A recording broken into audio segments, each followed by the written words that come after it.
Vamos a hablar esta noche, necesito un poco de fe poética esta noche. Por favor. Sí. Porque vamos a hablar de levitaciones. Epa. Una cosa muy ligada a la fe. Yo tengo 3 casos de levitaciones históricos. La de Teresa de Ávila, la de Bernardino Realino y la de Francisco Suárez. Aquí hemos hablado en este foro ya de muchos famosos levitadores y hasta voladores, como San José de Copertino, aquel monje que tenía tanta fe que por ahí se levantaba de su lugar en el templo y por ahí lo tenían que bajar como a piedrazos de los techos.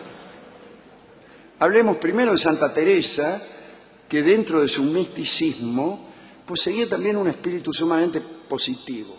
Y entonces se quejaba de sus levantamientos en el aire, porque no los podía evitar. Y parecían que estaban esas levitaciones en relación con un gran desgaste que la dejaba maltrecha. Vivió Santa Teresa durante casi todo el siglo XVI. Ella misma escribió que la primera vez que levitó fue un día en el que estaba en el coro con todas las religiosas arrodilladas. Estaba esperando recibir la comunión y de golpe vio que estaba arrodillada, ella también, como sus compañeras, pero en el aire. Y notó, espantada, que podía ver las espaldas de sus compañeras durante su rezo. Bueno, si estuviera arrodillada en el piso también. Bastaba con irse para atrás, ¿no? El caso es que cuando regresó al piso, prohibió a las hermanas hablar de eso a las autoridades. Bueno. Vio cómo son. Uno levita y los compañeros enseguida van y le alcahuetean a la maestra. Fulano anda levitando. Parece que al advertir que estaba por levitar, Teresa se tiraba enseguida al suelo y se agarraba de algo o de alguna compañera porque no quería levitar. A pesar de todos los esfuerzos, no podía evitar la elevación y en una oportunidad Teresa incluso levantó con ella a una priora que intentaba sostenerla en tierra. Sí, la levantó para arriba, vio cómo es uno cuando levita. Dicen que Teresa suplicaba que Dios tuviera a bien no favorecerla con mercedes que se revelaran con signos externos. Está muy bien, está muy bien. Pero, en verdad, parece que no había caso. Teresa seguía levitando. Cuando quería resistirse, sentía bajo los pies asombrosas presiones hacia arriba. Una de las levitaciones más célebres de Teresa de Ávila es la que experimentó al mismo tiempo que Juan de la Cruz, que había ido a visitarla al convento de la Encarnación. Y parece que cuando San Juan de la Cruz le estaba hablando de la Trinidad, él se elevó en el aire y junto con él su asiento. Bueno. Inmediatamente Teresa también se elevó y continuaron la conversación 1,5 metros sobre el suelo. Ahora, otra de las monjas, Sor Beatriz de Jesús, entró por casualidad en aquel momento y vio semejante escena. Bueno, supongo que se habrá desmayado convenientemente. Otras carmelitas también fueron testigos y declararon en las actas, que luego sirvieron ya en 1622 para que Teresa fuera santa, todo esto que le acabo de contar. Claro, sí. Otro, Francisco Suárez, un jesuita, que era de Granada, había nacido en 1548. Bueno, Suárez también levitaba. Y Jerónimo da Silva, otro jesuita, lo vio. Parece que fue así el asunto. El superior Pedro de Aragón le ordenó a Jerónimo da Silva que le llevara un mensaje a Francisco Suárez. Dice, tomá, anda a llevar este mensaje a Francisco Suárez. Bueno, dijo el otro. Anda rápido. Jerónimo fue hasta la celda indicada y antes de entrar se asomó. Y Francisco Suárez estaba rezando, suspendido en el aire. Bueno, entonces Jerónimo, vio cómo hace uno, ¿no? Sí. Jerónimo da Silva salió de allí con los pelos de punta y esperó un rato para ver si bajaba. Se asomó otra vez y Suárez seguía a media altura, entre el suelo y el techo estaba, pero en estado horizontal ahora. Claro, para descansar. Otra vez cerró la puerta. hasta que escuchó un ruido y entonces abrió la puerta y Suárez estaba lo más pancho en su escritorio. Entonces Jerónimo le dijo que el superior lo esperaba hace un rato largo. Suárez le preguntó por qué no se lo había dicho antes. Y Jerónimo le tuvo que explicar que no había querido interrumpir su vuelo, qué sé yo, provocarle un accidente. Claro, imagínense por ahí, le digo, Suárez, te está por allá arriba, ¿qué? ¡Pum!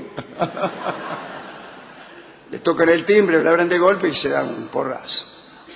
Ante esta objeción, Suárez se rió y suplicó a Jerónimo da Silva que nunca contara a nadie lo que había visto. Acá está la prueba, ¿no? Aquí está la prueba de que Jerónimo da Silva no cumplió. Un contemporáneo de Francisco Suárez fue el padre Bernardino Realino, otro, ¿no?, que fue visto en estado de levitación. Lo vio un tal Tobías da Ponte, que parece que andaba por un corredor. Cuando pasó por la celda de Bernardino, vio al padre durmiendo en el aire. Estaba polillando la siesta en el aire, lo más caficio. Era una levitación notablemente involuntaria. Bueno, parece que durante el sueño el padre Realino tenía levitaciones involuntarias. Qué bárbaro. Ahora, cuando Tobías da Ponte hizo su declaración, fue recién durante el proceso de beatificación de Bernardino. Los jueces le dijeron, ojo, no exagere los hechos, dice, por ahí impulsado por un sentimiento de devoción malentendido, ya que los santos no tienen ninguna necesidad de que se apoye su causa con milagros de esta clase, bla, bla, bla. Entonces la declaración firmada por Tobías da Ponte fue despojada de toda devoción barroca y fue la siguiente: Bernardino Realino voló, firmado Tobías. Eso es síntesis, muy bien, está bien. Tenemos aquí una lista de casos de personas que han levitado. A ver. Claude Idier fue director del seminario de Grenoble, se elevó por los aires en 1810. André Gilbert Fournet hizo lo propio, pero antes, en 1793. Entonces no hizo lo propio. No, aval la letra. Debió esconderse por mucho tiempo, porque era la época del terror, imagínense, no se toleraban santidades elocuentes. No, claro, claro. Miquel Garicoitz, que murió en 1863, fue el fundador de una comunidad llamada Sacerdotes de Betarram, y este muchacho se elevaba cada vez que decía la misa. Empezaba a decir la misa y para arriba. Gemma Gaigani de Lucca era una muchacha de Italia, una mujer romana, a pesar de llamarse de Lucca. No hace tanto murió, aquí, casi ya en nuestros tiempos, en 1903. Resulta que se ofendió una vez.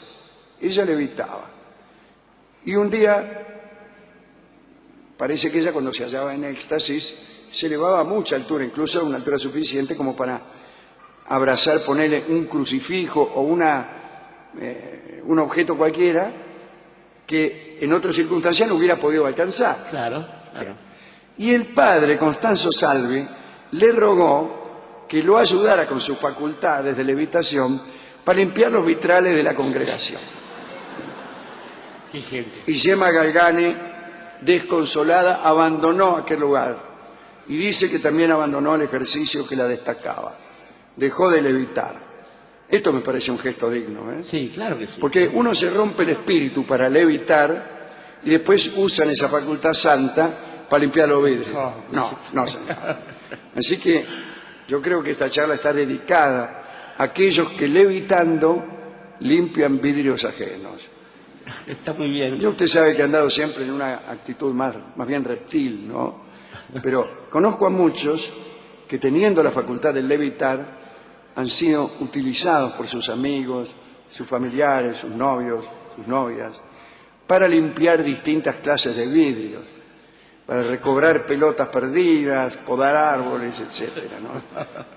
Yo digo, inmundicia sobre la memoria de aquellos que utilizan esta virtud santa de sus amigos para actividades prosaicas. Está muy bien esa maldición. ¿Sabe que estaba pensando, Alejandro, que no tanto entre nosotros, pero en culturas como la hinduista, Es frecuente esto de la levitación y se supone que se llega a eso a través de un ejercicio físico y espiritual.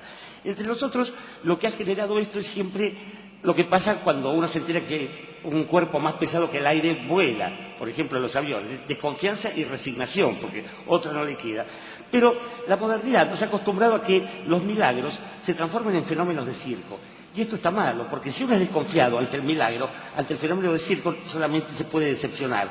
Y esto termina con los sueños. Pero así como se dice que el arte eleva, Susan Sontag decía que a ella le gustaba hacerse mala sangre, o sea, amargarse la vida por la inteligencia, porque allí donde había algo que no entendía, ella se esforzaba por comprenderlo.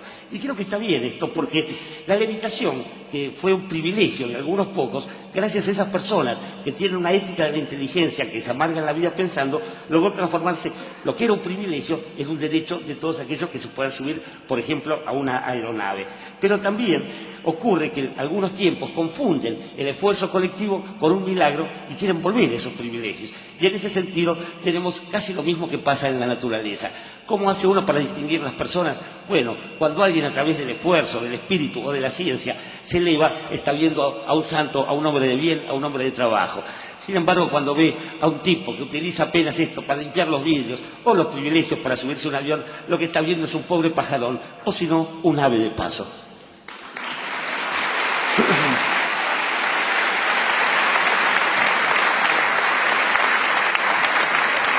Ave de paso es también una bella canción de Charlo que escucharemos por su autor en el final de otro día en el que se conmemora el principio de unos vuelos que ya no tienen retroceso.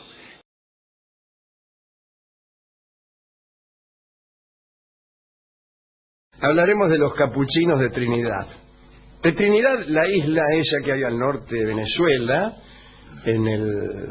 a la salida del delta del Orinoco. Hay varias islas allí: Guadalupe, la Martinica, la Dominica, Santa Lucía, Barbados, Trinidad y Tobago.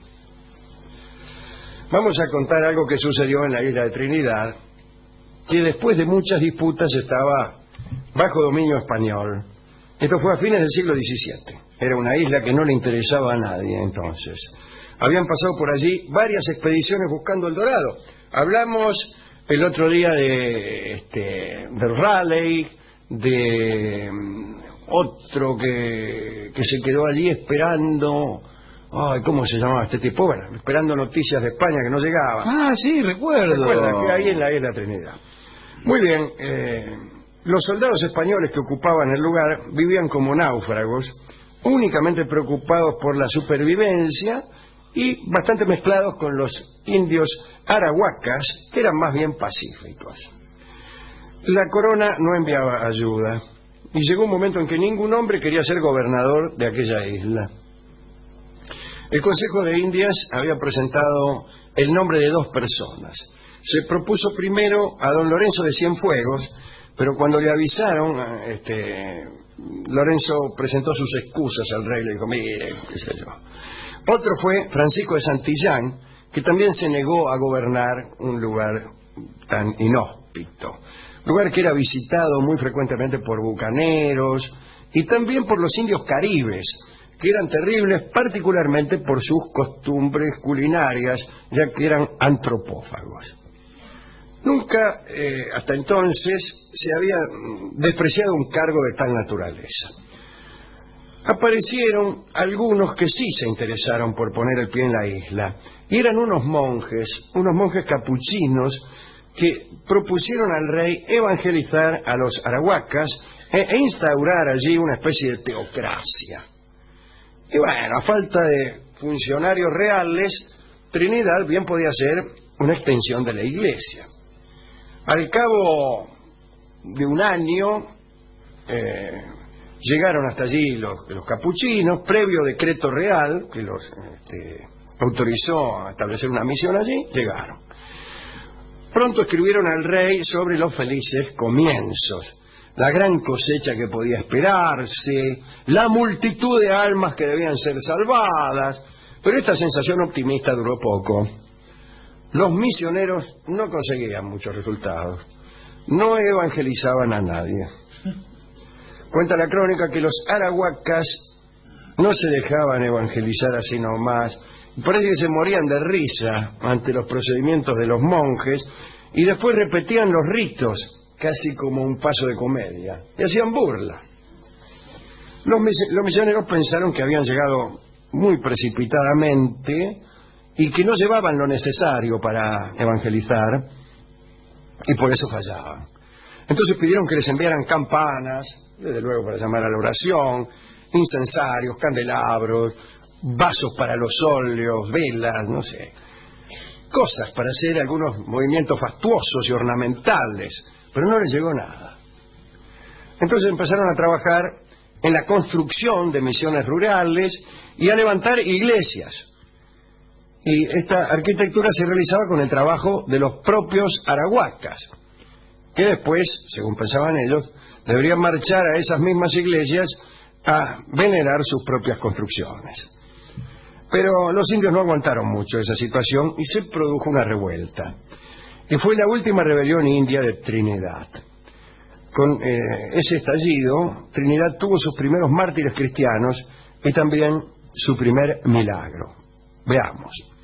Parece que estaban construyendo una iglesia y había dos indios que trabajaban bajo la supervisión de un monje y un carpintero, ambos españoles. De los tipos le decías esto, clava aquí, no sé qué.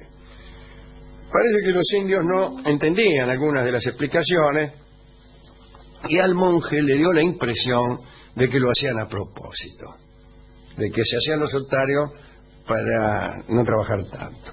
Entonces los retó. Digo, ¿qué se piensan ustedes? Yo qué sé. Uno de los indios le encajó un palazo al monje. ¿Para qué mal? Y el otro acuchilló al carpintero. A continuación, todos los indios, que supuestamente estaban convertidos, arremetieron contra los capuchinos y los mataron a todos. Fueron enterrados en los cimientos de la iglesia en construcción. Una prolijidad. 60 españoles que vivían en una fortificación cercana también fueron muertos por los indios. Desde la Guayana no se pudo enviar ayuda inmediatamente. Pasaron 2 meses hasta que llegaron los primeros capitanes de infantería con unas tropas. Y esas tropas empujaron a los indios rebeldes hacia el mar. La batalla definitiva tuvo lugar en la costa de Trinidad, en el Cabo Galera, un lugar que había sido bautizado por Colón, porque lo vio de noche y le pareció que era una galera. No una galera, el sombrero del mago, sino una embarcación, un barco que se llama galera. Bueno, en aquella batalla muchos de los indios se ahogaron, ya que cuando retrocedían se metían en el agua y se ahogaban. Otros fueron fusilados, otros fueron arrastrados hasta el puente San José y allí ahorcados. Las cabezas y las manos de estos indios fueron expuestas en la plaza del puerto. Y un año después fue hasta Trinidad una misión oficial.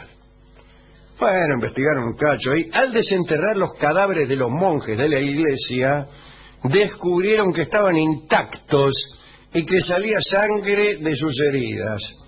Entonces se los expuso en las paredes incompletas de la iglesia y fue precisamente con ese milagro que, según la crónica española, empezó la conversión que antes no había funcionado con los capuchinos vivos.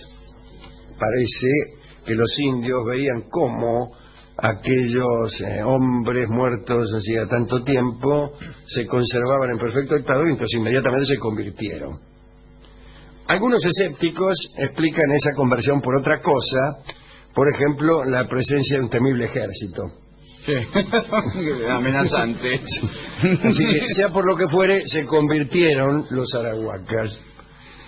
Y alguien escribió un poema acerca de estos acontecimientos. Un poema que se llamaba Romance muy doloroso, y es la única pieza literaria que escribieron los españoles en Trinidad. Pero esa pieza fue rápidamente olvidada, y la gente que había oído hablar de ella solo recordaba que no era muy buena.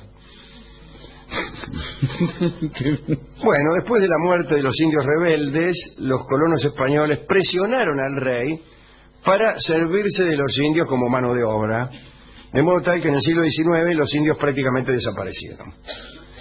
Un descendiente de arahuacas, allá en 1885, sirvió de guía a un misionero dominico hasta el lugar de la matanza. Dice, aquí fue la matanza.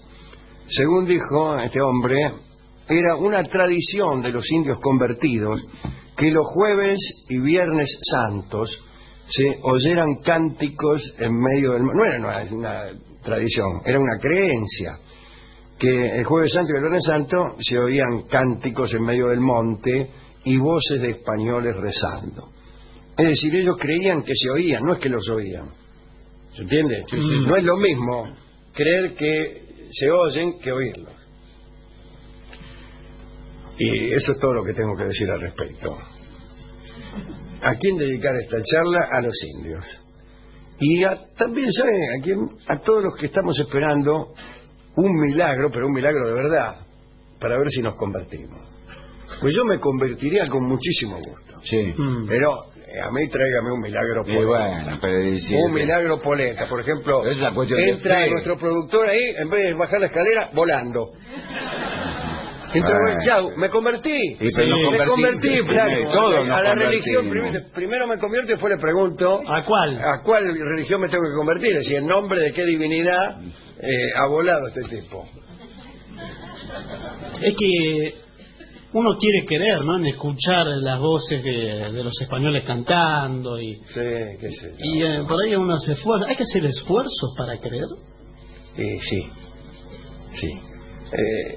Los que creen es porque han hecho un esfuerzo. A nosotros nos gustaría no tener que hacer ningún esfuerzo. Debe ser por eso que no creemos. Pero claro, de tanto hacer fuerza, usted... ¿contra qué hace fuerza? Esa fuerza, ¿a qué otra fuerza se opone? ¿A la realidad, por ejemplo? A la lógica. A la lógica no sería tan grave, pero la verdad, sí. Muy bien. Hemos ido a la discoteca, hemos conversado con el discotecario, le hemos contado esta historia muchas veces, porque es un hombre que suele dormirse en mitad de los relatos, Sí. y no entendió mucho, pero oyó que la isla de Trinidad, al menos en aquel entonces, estaba bajo la influencia de Venezuela, y nos dio un bellísimo vals, un vals venezolano de Lauro, el vals venezolano número 3, que escucharemos ahora mismo. Es un alemán el que toca la guitarra, ¿cómo se llama? No sé, A mí me un pregunta. alemán. Bueno, tráiganos el disco que ahí dice y nos vamos a fijar.